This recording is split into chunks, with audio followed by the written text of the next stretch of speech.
এবার প্রধান উপদেষ্টার সঙ্গে তিন বাহিনীর প্রধানদের সাক্ষাৎ, নির্বাচন প্রস্তুতি নিয়ে আলোচনা। আরো বিস্তারিত জানিয়ে দিব। এদিকে বিএনপির এক গডফাদারের চাঁদার টাকাতে গণভোট সম্ভব, বললেন নাসির উদ্দিন পাটোয়ারি। এবার বাংলাদেশের শত্রুরা আবার মাথাচাড়া দিয়ে উঠতে শুরু করেছে, বললেন মির্জা ফখরুল। এদিকে আরপিও পরিবর্তনে রাজপথে নামার হুঁশিয়ারি জামায়াতের। আরো জানিয়ে দিব, এবার আওয়ামী লীগ ছাড়া নির্বাচনে গঠিত সরকারের অধীনে দেশে ফিরবেন না শেখ হাসিনা। এদিকে নাসির উদ্দিন পাটোয়ারির বক্তব্যের প্রতিবাদ যুব দলের। এবার আলালের বক্তব্যে জামায়াতের তীব্র নিন্দা ও প্রতিবাদ। এবং সর্বশেষে জানিয়ে দিব, এদিকে আবারও জামায়াতে ইসলামের আমির নির্বাচিত হলেন শফিকুর রহমান। শুনছিলেন সংবাদ শিরোনাম, এখন বিস্তারিত। তবে তার আগে অনুরোধ থাকবে, এই ভিডিওতে একটি লাইক দিন এবং কমেন্টস করে জানিয়ে দিন আপনি কোন জেলা থেকে বা কোথায় থেকে আমাদের সাথে যুক্ত রয়েছেন। এবং সংবাদের সর্বশেষ গুরুত্বপূর্ণ আপডেট পেতে চ্যানেলটি সাবস্ক্রাইব করে আমাদের সঙ্গেই থাকুন। এবার প্রধান উপদেষ্টার সঙ্গে তিন বাহিনীর প্রধানদের সাক্ষাৎ, নির্বাচন প্রস্তুতি নিয়ে আলোচনা। আগামী ফেব্রুয়ারির প্রথমার্ধে অনুষ্ঠিত ত্রয়োদশ জাতীয় সংসদ নির্বাচন শান্তিপূর্ণভাবে সম্পন্ন করতে এবং নির্বাচনকে কেন্দ্র করে নিশ্ছিদ্র নিরাপত্তা বজায় রাখতে সব ধরনের প্রস্তুতি নিতে তিন বাহিনীর প্রধানদের প্রয়োজনীয় নির্দেশনা দিয়েছেন প্রধান উপদেষ্টা অধ্যাপক মোহাম্মদ ইউনূস। প্রধান উপদেষ্টা বলেন, ফেব্রুয়ারির প্রথমার্ধে অনুষ্ঠিত নির্বাচন অবাধ, সুষ্ঠু, নিরপেক্ষ, শান্তিপূর্ণ ও উৎসব মুখর করতে অন্তর্বর্তী সরকার প্রতিশ্রুতিবদ্ধ।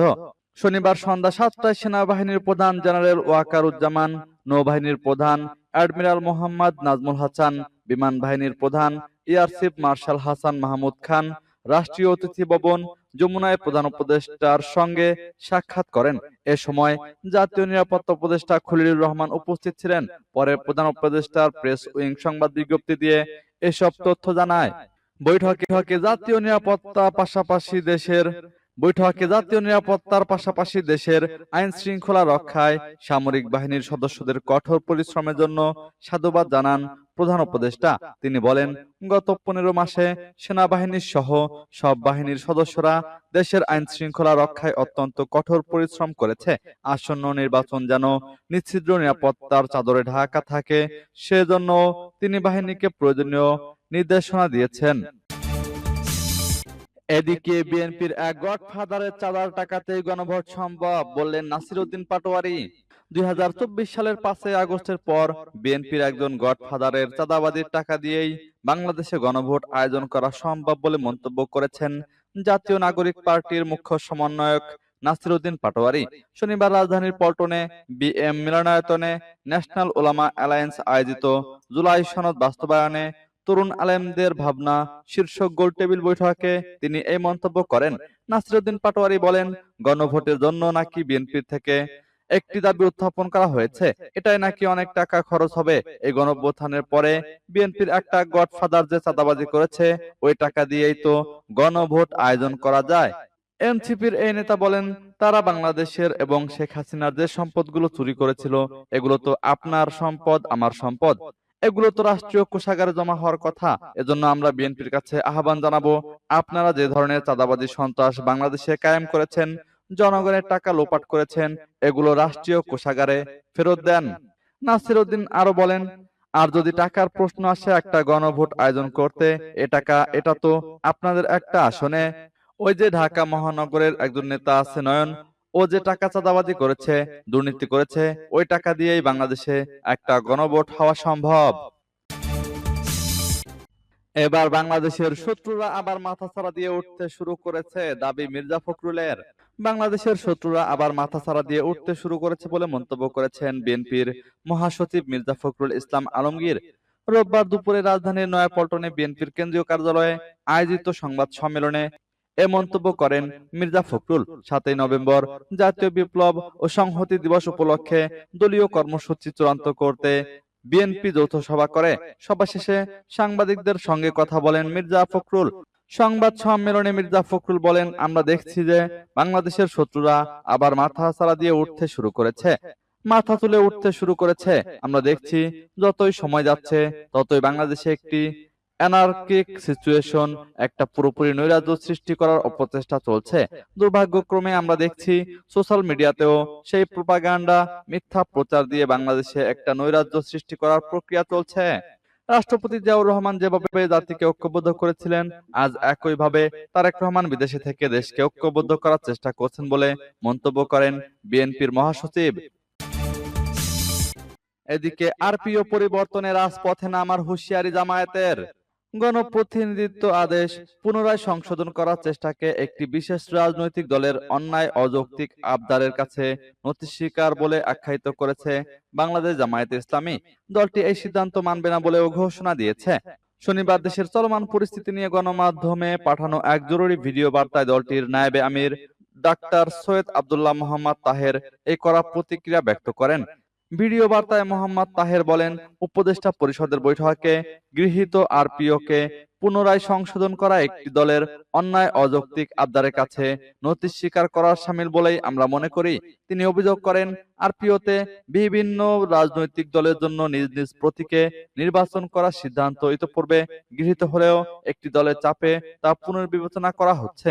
জামায়াতের নায়েবে আমির বলেন, প্রধান উপদেষ্টা লন্ডনে গিয়ে একটি অসম ও অবৈধ চুক্তি, একটি দলের চাপে নির্বাচনের রোডম্যাপ ঘোষণা এবং সর্বশেষ একই উপদেষ্টা পরিষদে গৃহীত বিভিন্ন রাজনৈতিক দলের মার্কা ব্যবহারের বিষয়ে আবার সেটা পুনর্বিবেচনা নামে একটি দলের প্রতি যে আনুগত্য প্রকাশ করেছে সরকার, নিঃসন্দেহে এতে এই সরকারের নিরপেক্ষতা ক্ষুণ্ণ হয়েছে। তিনি স্পষ্ট করে বলেন, আমরা এই সিদ্ধান্ত মানি না এবং এই সিদ্ধান্ত গ্রহণের নিন্দা জানাচ্ছি। এদিকে আওয়ামী লীগ ছাড়া নির্বাচনে গঠিত সরকারের অধীনে দেশে ফিরবেন না শেখ হাসিনা। নির্বাহী আদেশে কার্যক্রম নিষিদ্ধ থাকা আওয়ামী লীগকে বাদ দিয়ে দেশে কোনো নির্বাচন হলে সেই নির্বাচনে গঠিত কোনো সরকারের অধীনে দেশে ফিরবেন না জুলাই গণঅভ্যুত্থানে ভারত পালিয়ে যাওয়া সাবেক প্রধানমন্ত্রী শেখ হাসিনা। গত বুধবার আন্তর্জাতিক বার্তা সংস্থা রয়টার্সকে দেওয়া এক সাক্ষাৎকারে শেখ হাসিনা বলেন, এমনটি হলে তিনি ভারতেই থাকবেন। ছাত্র জনতার গণঅভ্যুত্থানে ২০২৪ সালের ৫ই আগস্ট ক্ষমতাচ্যুত হওয়ার পর পালিয়ে দেশটিতে আশ্রয় নেন তিনি। ক্ষমতাচ্যুতির পর এটি গণমাধ্যমে ৭৮ বছর বয়সী শেখ হাসিনার প্রথম সাক্ষাৎকার। এতে তিনি বলেন, আওয়ামী লীগকে আগামী বছরে জাতীয় নির্বাচনে অংশ নিতে দেওয়া না হলে তার দলের লাখো সমর্থক ভোট বর্জন করবে। শেখ হাসিনার ক্ষমতাচ্যুতির পর নোবেলজয়ী ডক্টর মোহাম্মদ ইউনূসের নেতৃত্বে অন্তর্বর্তীকালীন সরকার দেশ পরিচালনা করছে। সরকার আগামী ফেব্রুয়ারিতে জাতীয় নির্বাচন আয়োজনের অঙ্গীকার করেছে এবং সে অনুযায়ী আজ প্রধান উপদেষ্টার প্রেস সচিব শফিকুল আলম জানিয়েছেন, আগামী ডিসেম্বর মাসের প্রথম সপ্তাহে জাতীয় নির্বাচনের তারিখ ঘোষণা করতে পারে নির্বাচন কমিশন। এদিকে নাসিরউদ্দিন পাটোয়ারির বক্তব্যের প্রতিবাদ যুবদলের। জাতীয় নাগরিক পার্টির মুখ্য সমন্বয়ক নাসিরউদ্দিন পাটোয়ারির বক্তব্যের প্রতিবাদ জানিয়েছে যুবদল। শনিবার এক বিবৃতিতে এ প্রতিবাদ জানান যুবদলের কেন্দ্রীয় সভাপতি আব্দুল মুনায়েম মুন্না ও সাধারণ সম্পাদক মোহাম্মদ নুরুল ইসলাম নয়ন। বিবৃতিতে তারা বলেন, ঢাকা মহানগর দক্ষিণ যুবদলের সদস্য সচিব রবিউল ইসলাম নয়নকে নিয়ে জাতীয় নাগরিক পার্টির মুখ্য সমন্বয়ক নাসিরউদ্দিন পাটোয়ারি অশোভন মন্তব্য ও ভিত্তিহীন তথ্য প্রচারের মাধ্যমে কুৎসা রটনা করেছেন। নাসিরউদ্দিন পাটোয়ারি অতীতেও দেশের সম্মানিত নাগরিক ও প্রাজ্ঞ রাজনৈতিক নেতাদের বিরুদ্ধে দায়িত্বহীন ও শিষ্টাচার বহির্ভূত মন্তব্য করেছেন, যা রাজনৈতিক সৌহার্দ্য ও সহাবস্থানের পরিপন্থী। আমরা এ ধরনের আচরণকে দেশের রাজনৈতিক পরিবেশ উত্তপ্ত করার অসৎ প্রচেষ্টা হিসেবে দেখি। যুব দলের সহ দপ্তর সম্পাদক মিনহাজুল ইসলাম ভুইয়ার সই ওই বিবৃতিতে আরো বলা হয়, জুলাই পরবর্তী সময়ে দেশের রাজনৈতিক অঙ্গনে পারস্পরিক শ্রদ্ধা, শিষ্টাচার ও সহনশীলতা অত্যন্ত প্রয়োজনীয়। প্রমাণবিহীন ও মিথ্যা তথ্যের ভিত্তিতে কোন রাজনৈতিক ব্যক্তিত্বকে অপমান করার চেষ্টা অগ্রহণযোগ্য ও অনাকাঙ্ক্ষিত। এবার আলালের বক্তব্যে জামায়াতের তীব্র নিন্দা ও প্রতিবাদ। বিএনপি চেয়ারপারসনের উপদেষ্টা মোয়াজ্জেম হোসেন আলালের সাম্প্রতিক বক্তব্যের তীব্র নিন্দা ও প্রতিবাদ জানিয়েছে বাংলাদেশ জামায়াতে ইসলামী। দলটির সহকারী সেক্রেটারি জেনারেল মাওলানা আব্দুল হালিম শুক্রবার এক বিবৃতিতে বলেন, আলালের বক্তব্য দায়িত্বজ্ঞানহীন, বিভাজনমূলক ও অসৎ রাজনৈতিক উদ্দেশ্য প্রণোদিত। বিবৃতিতে তিনি বলেন, জাতীয় প্রেস ক্লাবে আয়োজিত এক অনুষ্ঠানে মোয়াজ্জেম হোসেন আলাল ৭১-এর গণহত্যা, ধর্ষণ ও হত্যাযজ্ঞের কারণে জামায়াতে ইসলামীকেও নিষিদ্ধ করতে হবে এমন মন্তব্য করেছেন। এই বক্তব্য জাতীয় ঐক্য বিনষ্টকারী এবং রাজনৈতিক শিষ্টাচার বিরোধী বলে দাবি করেন জামায়াত নেতা। মাওলানা আব্দুল হালিম অভিযোগ করে বলেন, আলালের বক্তব্যে বোঝা যায় তিনি কাউকে খুশি করার উদ্দেশ্যে জামায়াতে ইসলামী সম্পর্কে অসত্য ও বিভ্রান্তিকর তথ্য প্রচার করছেন। তার বক্তব্যে কর্তৃত্ববাদী ও ফ্যাসিবাদী সুর প্রতিধ্বনিত হয়েছে।